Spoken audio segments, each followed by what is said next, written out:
What's going on, traders? Time for a daily recap. Today is February 12th, 2019. And before I get started here, looking at how the day played out, do a little housekeeping. If you like or find any value in this, please share it on your social media. I would also like to point out that we could reach more people to help them understand that shorting small caps is not the only way to make money with a small account.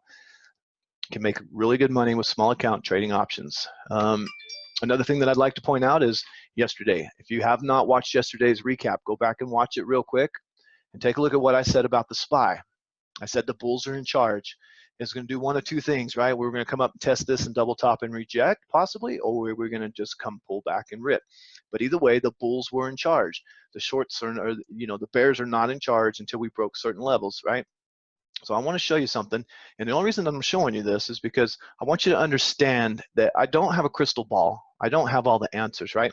But I've been doing this for a while, and I do understand how technically sound that these things trade and how technically sound that this thing's traded, right? So here's my best guess. This was at 11:42 a.m. My best guess is the SPY hits 274.58 as the high of the day, then rejects, then tests 273.50, and then it closes somewhere in that range, okay? That's what I said at 11:42 a.m. my time, right? So let's take a look. These are all my times, but we'll look at this 11:42 a.m.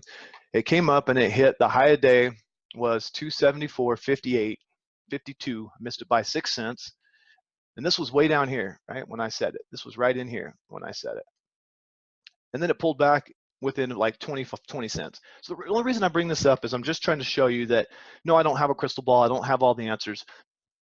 This market trades very technically sound right now. Everything it's doing is very technically sound. If you understand technicals and how things trade and how volume works and all these things, if you don't know, I can show you.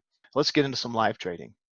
Nice tight range. Once we've gapped up, we got a nice tight pre-market. This is a good sign, right? That's a good sign. We can easily get over that pre-market highs. If we can get over the pre-market highs, we'll have a nice buy day today. Tesla, same thing. Tesla, I'm looking at a short position on this. If we get strength right at the open, stall out here, I'll be taking a short. Otherwise, this thing, I'm looking for a sell-off into the red green to get long.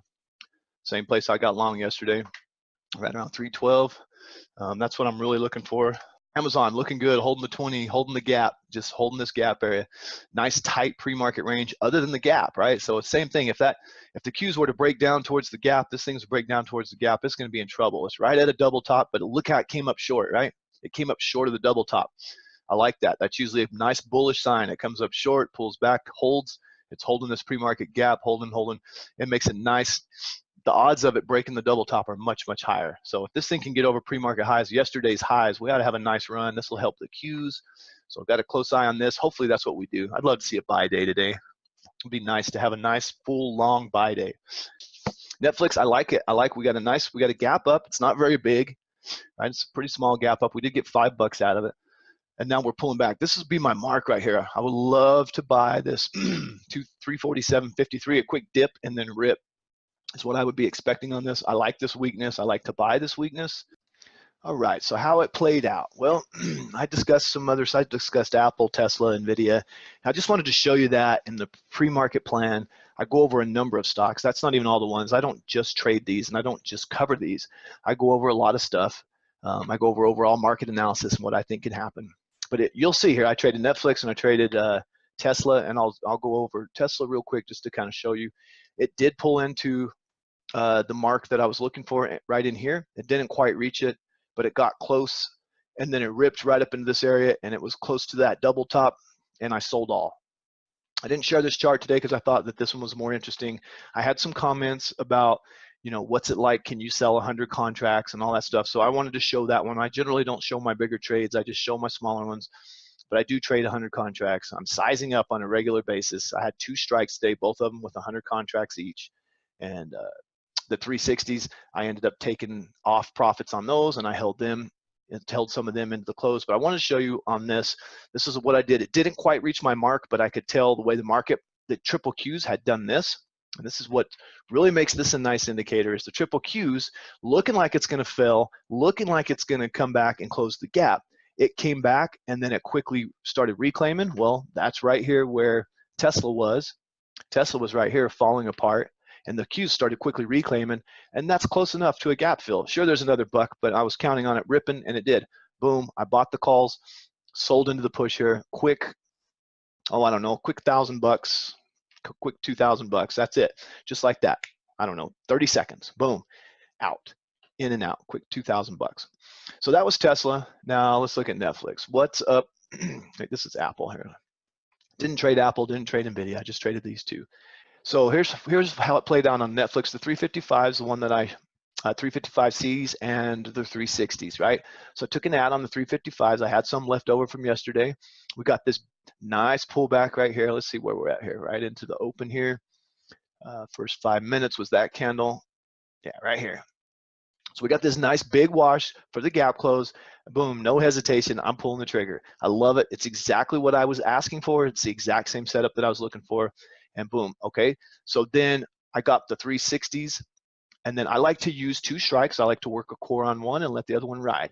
And that's what I did. So we were coming up here and we were testing. I hadn't taken any profits yet because it was looking really bullish. Sure enough, it broke. I didn't take anything off until we got up here in my range right here. This is where I was looking at taking. And this is where the chart that I shared on Twitter, this is where I took my profits, was up here in this range. So right at the end of this 5-minute candle, if I remember right, somewhere up in here. And then the 360s, I took some profits off up here and then I held 20. For the rest of the day. So nice big fat day on Netflix. All right, so where do we go from here? What does it look like? How are things going to play out tomorrow? Well, let's see. I did say the bulls were in charge, and sure enough, they were in charge. Now, to me, what would be the ideal thing? If you said, hey, how would this plan out? I would like to see a little gap up. I like to see a couple days in a row, right? That's what I like to see, is a couple days in a row, pullback, couple of days in a row, pullback. Here we pulled back there for 2 days, right? We get this, get a little pullback, gap up. I would like to see, you know, gap up, pullback in a continuation. I think we can get to 280 in a day if we do that. I think we can get to 280 tomorrow if we did something like that. If we gapped up, pulled back, and then, you know, we might have to have a catalyst to do it, maybe, maybe not. But let's just get to the simple stuff. Is as long as this thing is over, here's the old high right here, 273.44. I got a nice new high today. We've got the 200 MA tested, hold, closed right at the 200 MA. I'm still comfortable. The bulls are still in charge, in my opinion, as long as we continue in this healthy move, right? So as long as we come up, we break new highs, possibly pull back a little bit, and then continue. Now, we might even wick under it just a little bit. It needs to be closing like hourly candles and so forth for me to be convinced that it's on any downside. We could very easily wick under like we saw this morning on the triple Qs, right? We saw the triple Qs wick. We saw it wick down real quick, right? These wicks, these decisions are made in the heat of the action, right? Intraday, during the intraday. There's nothing wrong with a 5-minute, 10-minute wick down. It's those hourly candles, and so that when they start closing, if they start closing under these marks on the hourly candles, you know, we might get some more selling, right? So that's what I'm looking for here. Is sure we could get a little gap up, dip right into this 273.44 in the morning for a hold somewhere right in here, maybe even a little bit under, just can't start closing hourlies, and then another rip. I think 280 magnet is up, right? Now that we've broke the 200 MA, there's no stopping this thing. It's headed to 280. That's my take. And this could be one of the best shorts of the year right in here. And I will go over that when we get there, if and when we get there, on how I look at this and like what might happen. Just like I said yesterday, we come up, we test, we pull back, we break out. I think we're going to gap up and continue, or we're going to pull back slightly and hold here and go. Now, we could have done a little fake out and we could just pull back. But if we start, it's not going to be that way. I'm not going to be convinced at all just because it wicks under. We got to start closing hourly candles underneath this 274 before I'm convinced that we're going to retrace this move or even part of this move. Now, here's another something to think about, and that I will have a plan for with all the people in my room. We will go over this in the morning. If that happens and we do start closing this, we have a gap to close right here. So where do you think this thing's going to go if it can't hold? It's probably going to, it's going to come to the bottom of today's. It's going to come to the bottom of here. If that can't hold, it's going to close the gap. So I wouldn't be surprised at all to see that happen. We would still be in a bull move, come up, pull back, set up a higher low, and then rip. Wouldn't be surprised at all to see it happen. So we're going to be prepared for both. That's my take on tomorrow. See you next time, traders. Peace.